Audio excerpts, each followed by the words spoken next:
Welcome back to Just Chattin', and this is the series of videos we do on Thursday and Sunday evenings just for our own entertainment. So, there's a bad cat around here somewhere. I don't know where he is or what he's doing, but it's not brutally hot out, so at least he's not yelling at me about how bad the weather is. So he may show up, he may not.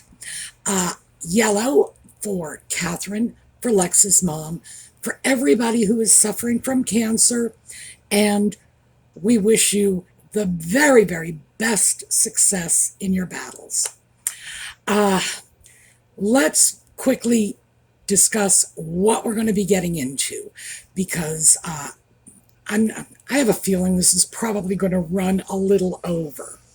So, I have been seeing headlines, not just in newspapers and in the online versions of newspapers and magazines, but also on YouTube channels, and many of which are coming from the Megxit community, that are so excruciatingly clickbaity. I'm suffering from secondhand embarrassment. The talk right now is all about Kamala Harris being the presumptive Democratic presidential nominee now that Joe Biden has retired from the race. And I figured if everybody is talking about it, I'm going to give you as many of the facts as I can so that you'll be able to sift out the clickbait and the garbage and the speculation from the reality. Of course, I'm going to throw a little bit of my own speculation in there too. But when I speculate, I tell you I'm speculating. So that way you'll be able to tease the truth out of what you're reading. All right, we will be back in 22 seconds.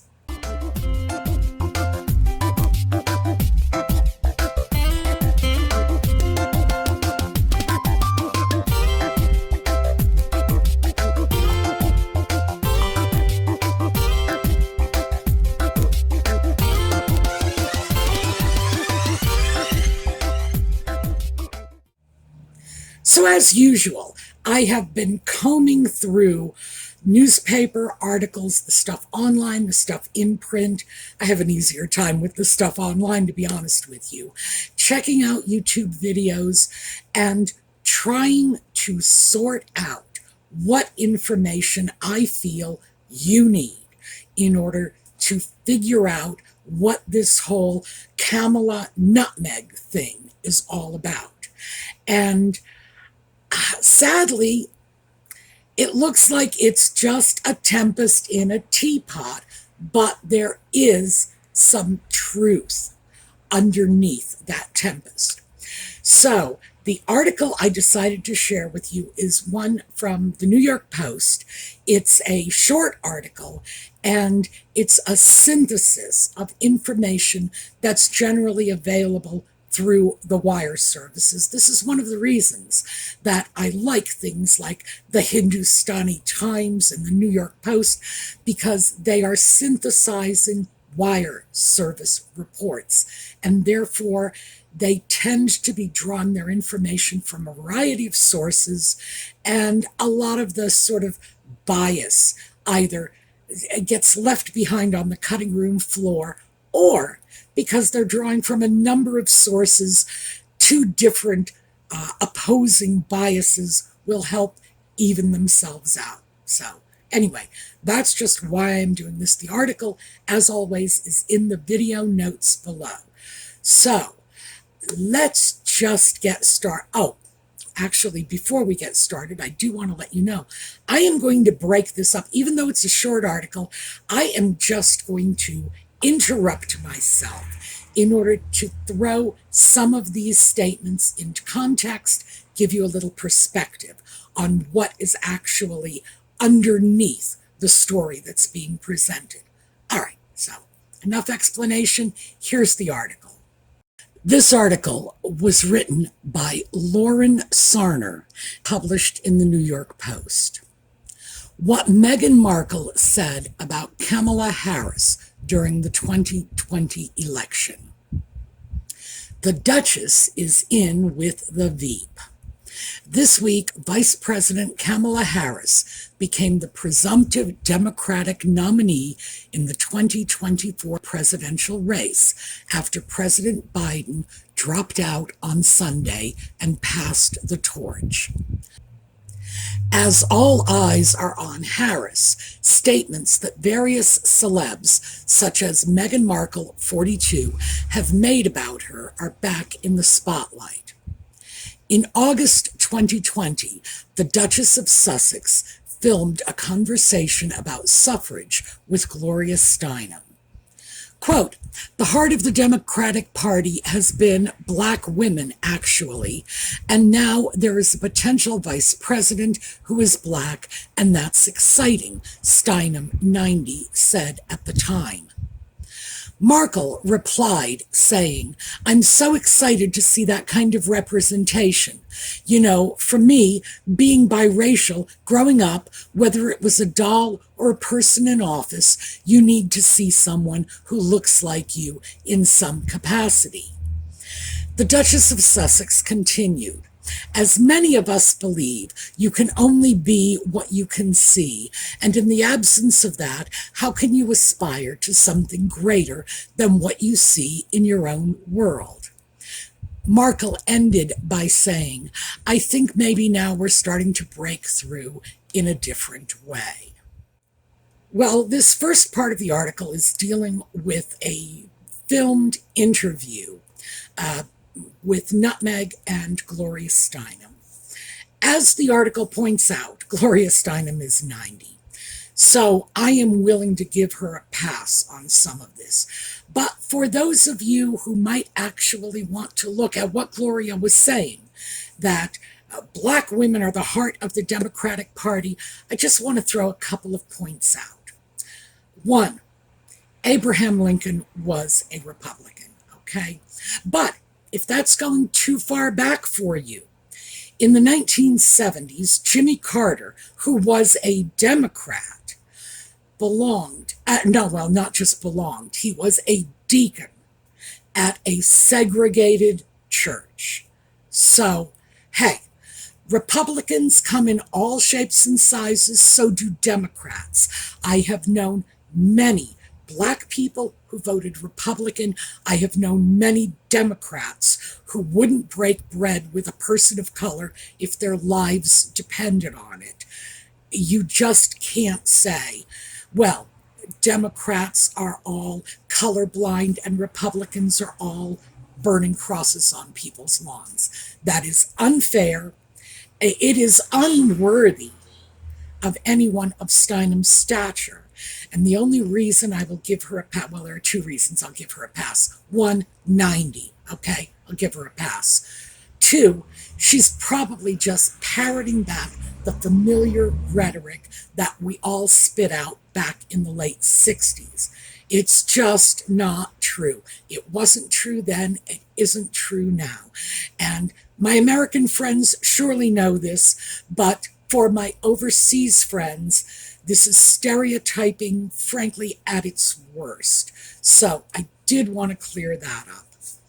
But that was Nutmeg's first public comment on Kamala Harris. Now, we're going to get into Nutmeg, Kamala, and any other possible history when we're through with this article. But I did want to just throw that out. First statements that were rather oblique. It's not as if she said, "Oh, I'm so in love with Kamala Harris because I admire her political record, etc., etc." No. It was just comparing Kamala to that little happy family doll set her parents fabricated for her when she was a little girl. So, frankly, if I were Harris, I would be offended at being reduced to a figurehead like a doll. Also, the only thing I can say is if your ambitions are limited by what you could see, hey, I never would have left my house. The fact is, your Ambitions are limited only by your imagination. And if Nutmeg doesn't have much imagination, oh well, not my problem. The fact of the matter is, I can't see 3 feet in front of my face. And I never believed anything was closed to me. So it was just stupid claptrap. I won't even dignify it as word salad because it was so preposterous. Word salad is usually meaningless. In other words, there's nothing, no good, no bad. It's just a string of words crammed together in order to elicit some emotional response. In this case, what we're looking at is a lot of misinformation, a lot of bad information. Okay, back to the article.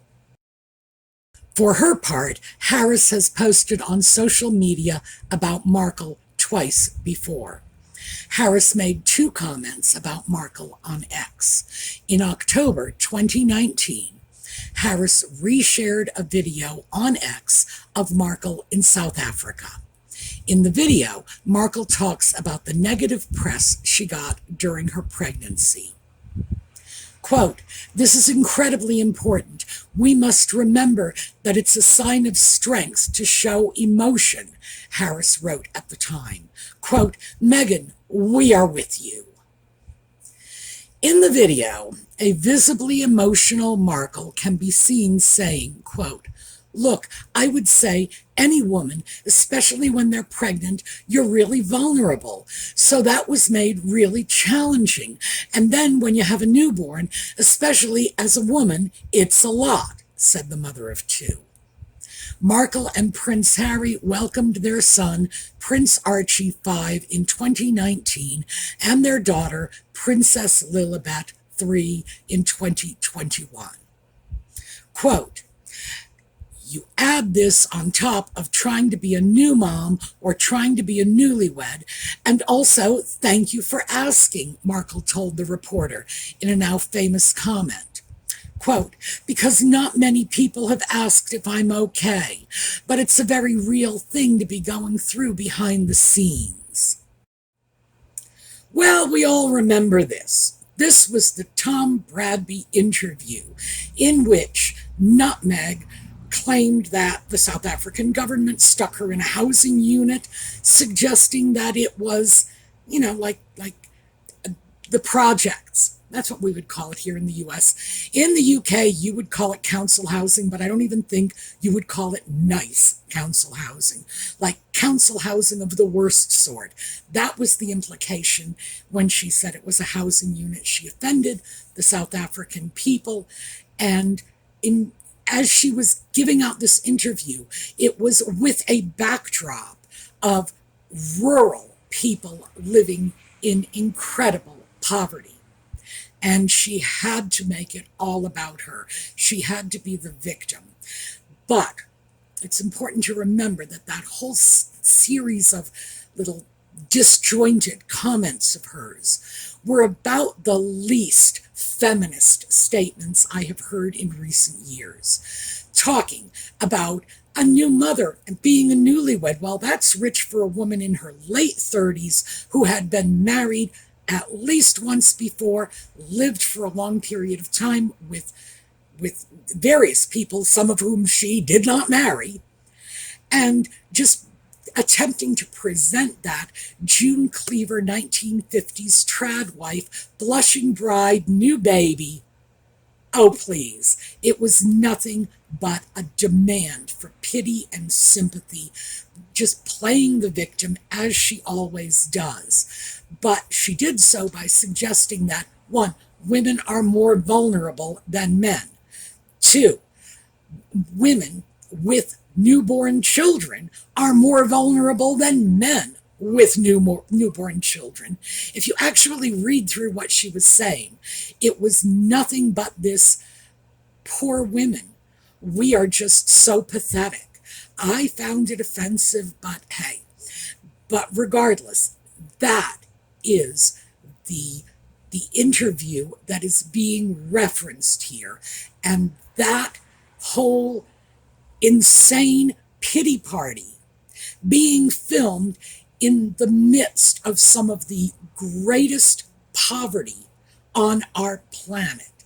And Kamala Harris saying, "Oh, good for you, Nutmeg," was just, well, to borrow a word from the sock puppet, it was bonkers.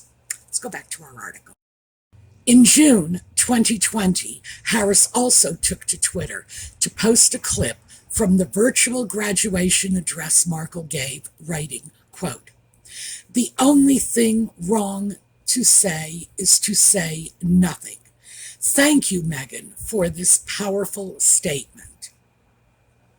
In the speech, Markle talked to Immaculate High School, her alma mater, about the then recent police killings of George Floyd and Breonna Taylor and the public reaction and protests in response. Markle noted in the speech that she was initially hesitant to comment on the topic, but, quote, "I wanted to say the right thing and I was really nervous that I wouldn't, or that it would get picked apart, and I realized the only wrong thing to say is to say nothing." So next up, we have Harris quoting a line that Nutmeg delivered. And I want to be clear about this because, remember, I want to give you the perspective and the context. The article says that this was a commencement address. It was not. It was not. She had not been invited by the school to speak at the commencement. There was no commencement. This was in the middle of lockdown. She made a video on her own in which she delivered a commencement address, which, hey, who knew you could just up and do that? I'm going to have to start doing that myself. No one invited her to do it. It was just she took it upon herself to address these students. Lord only knows why. But again, it's Nutmeg's ego charging. Just like, "Oh, look, I'm going to give you the benefit of my life wisdom in case you too want to marry your way to success." She was talking about some brutal and very contested circumstances that resulted in the deaths of people. This was awful. Keep in mind, this is supposed to be a high school commencement address. Now, it wasn't, but it was supposed to be. And she's talking about, well, people being killed in the streets by the police. Wow. And that is like such an insanely inappropriate topic to begin with. Just how do you get worse than allegedly addressing a group of high school students and talking about people getting shot to death, regardless of the circumstances? And as I say, the circumstances are all disputed, and I don't want to argue that out here. I really don't know what went on, and I wasn't there, and I don't have opinions on it. The opinion I have that I am sharing with you is this is not the appropriate topic for a commencement address aimed at a group of teenage girls. Oh, teenage girls in a parochial school on top of it, you know. Yeah, right. So this was just, it was sheer insanity. But in defense of the school, and by the way, I think I misread their name, it's Immaculate Heart High School. In defense of the school, they didn't ask her to do this. This is nothing that they approved of. She just did it on her own, put it out there and said, "I'm addressing the graduating class." Why? Because I'm Nutmeg and I get to do this. Now, you all know I love that particular speech so much that I've turned the images from it into a slideshow. By the way, we're probably going to show that at the end of this video. But yeah, that was the height of absurdity. Yet Kamala Harris is just tweeting, "Hey, isn't this great? You know, the only thing not to say is nothing." It doesn't surprise me that Harris likes that. But we'll get into that in a bit. Let's finish off the article.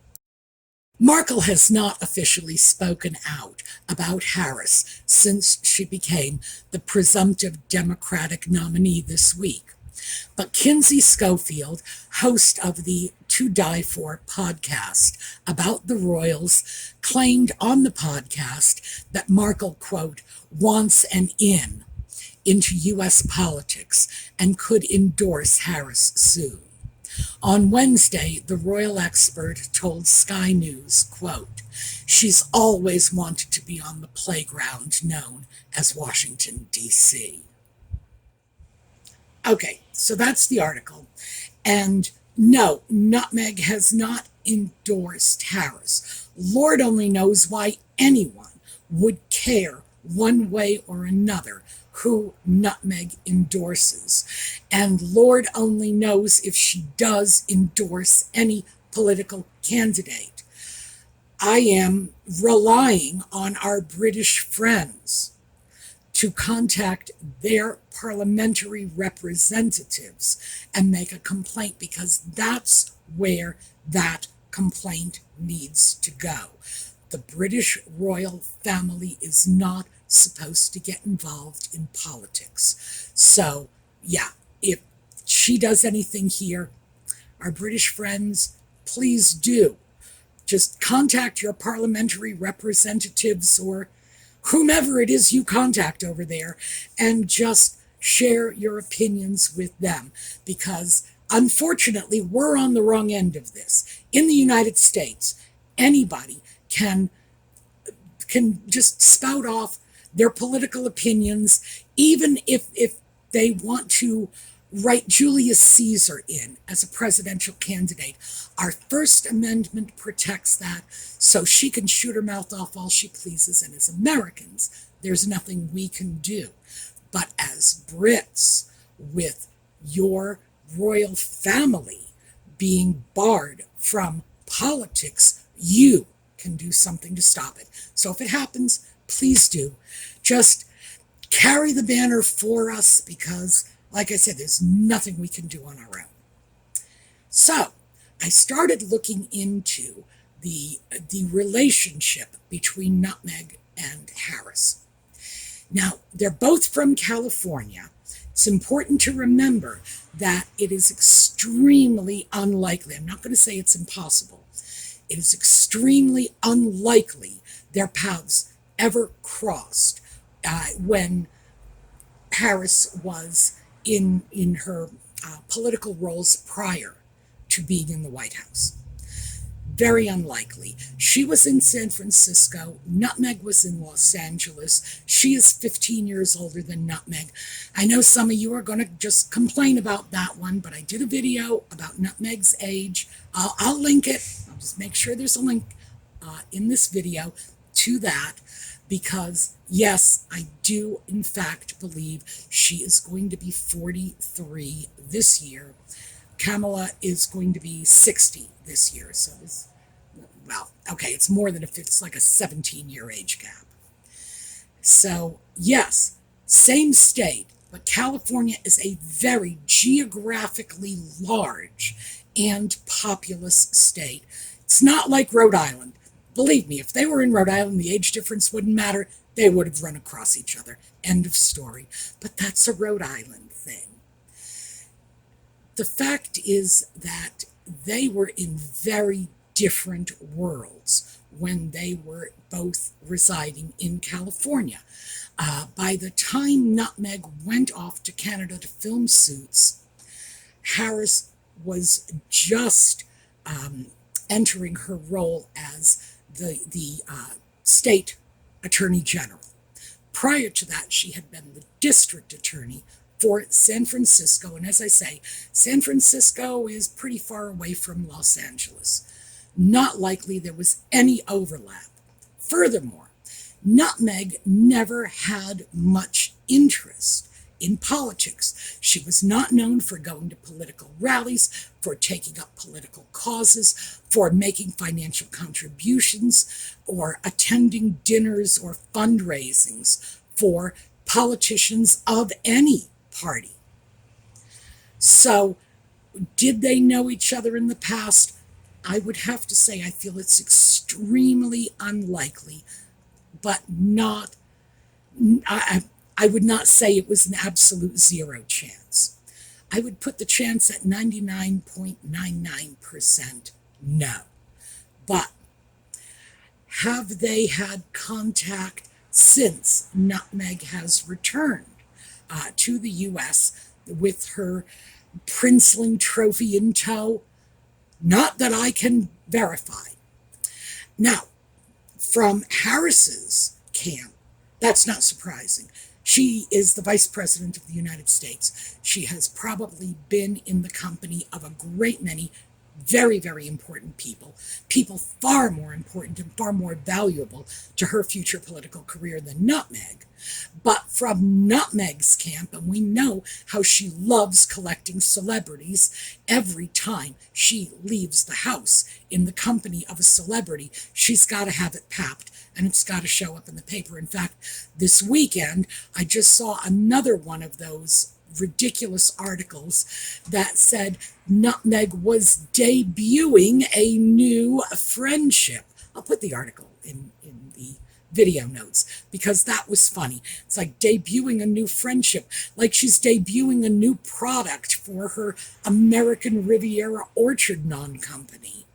You know, it's like that's what she does. If she has an association, she markets it to the hilt. We see all the pictures.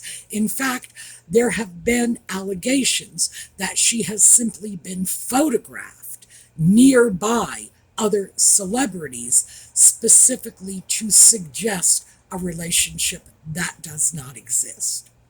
So, if there was any relationship, would we know about it? Yes. Do we know about it? No. Therefore, I would say no relationship exists, period. That just seems to be all there is to it. Is it possible that a relationship between Harris and Nutmeg will develop in the future? Of course, anything's possible. We all know that Nutmeg is politically ambitious. She's socially ambitious. She's financially ambitious. Yeah, that really ought to be her middle name, ambitious. But are we looking at anything like that? Probably not.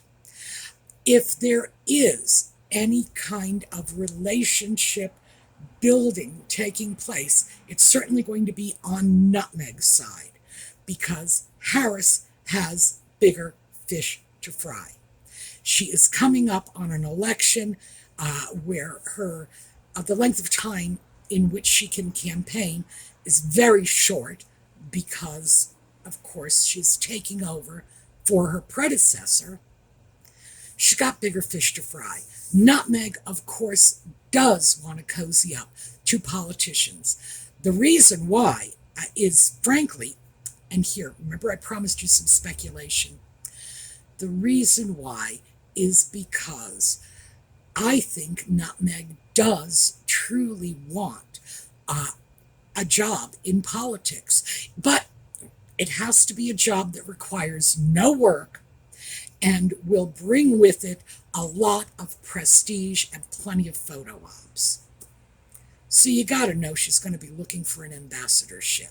She's going to be looking for one of those plums that occasionally gets dropped in the lap of very dedicated celebrities. Shirley Temple Black was made ambassador to Ghana after having been a lifelong supporter of the Republican Party, having appeared at fundraisers, and she paid her dues, frankly. And eventually, I believe it was Nixon who made her the ambassador to Ghana. So, yeah, it does happen. But there's a price tag associated with it. The politicians are going to want all of the star power of these celebrities to be thrown behind them, their campaign, their administration. They are going to want the megabucks that celebrities have access to thrown into their campaigns. They are going to want the A-listers that this celebrity can bring with them. In Nutmeg's case, yeah, it's very, very limited. So, do I think she is of value to Harris? No. Do I think Harris is of value to her? Of course. Of course. And the fact is that even though Harris had made a couple of tweets 5 years ago, well, one of them was 4 years ago, so 4 to 5 years ago, supporting Nutmeg, do I believe that that support still exists? Well, no, no. And there are a couple of reasons for this. For one thing, when Harris was the Attorney General of California, she came under a lot of fire from liberals who claimed that her positions were very right wing. She went into the Senate. She came under a lot of fire from conservatives claiming that her positions were very left wing. So I don't even know what Harris's positions are. Are they far right? Are they far left? Talk to either side and you will hear a different story. I suspect, and again, suspicion, that's all, my speculation, that Harris is a political animal and she's going to say whatever she thinks is going to get her the most mileage at the time. 5 years ago, Nutmeg was mileage. Then the Oprah interview comes along. Well, Nutmeg lost a lot of, she gained support in the U.S. initially after the Oprah interview, but as the lies began to unravel, the support began to drop, and the support is at an all-time low. So do I think a very political animal is going to reach out to someone like Nutmeg, whose star is no longer in the ascendancy? Oh, it's waning now. No, I don't. So when you start to see these newspaper and podcast titles, and oh, my favorite was, and unfortunately this was from another Megxit YouTuber, saying that Nutmeg was going to be Harris's running mate. When you see it, it is clickbait. These are two women whose only overlap that I can verify has been one oblique comment by Nutmeg 5 years ago. No, I'm sorry, 4 years ago. My apologies. And two very minor Twitter comments from Harris. One was 5 years ago, one was 4 years ago. That's it. That's the end of the overlap. Other than that, you have two women of mixed race from California. You might as well throw Halle Berry in there for all the relationship between the two you're going to get.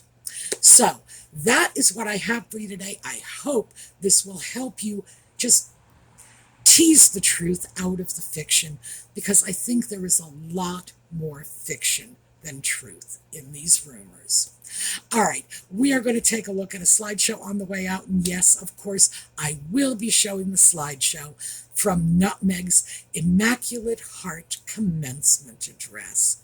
So I will see you next time. In the meantime, have a terrific day.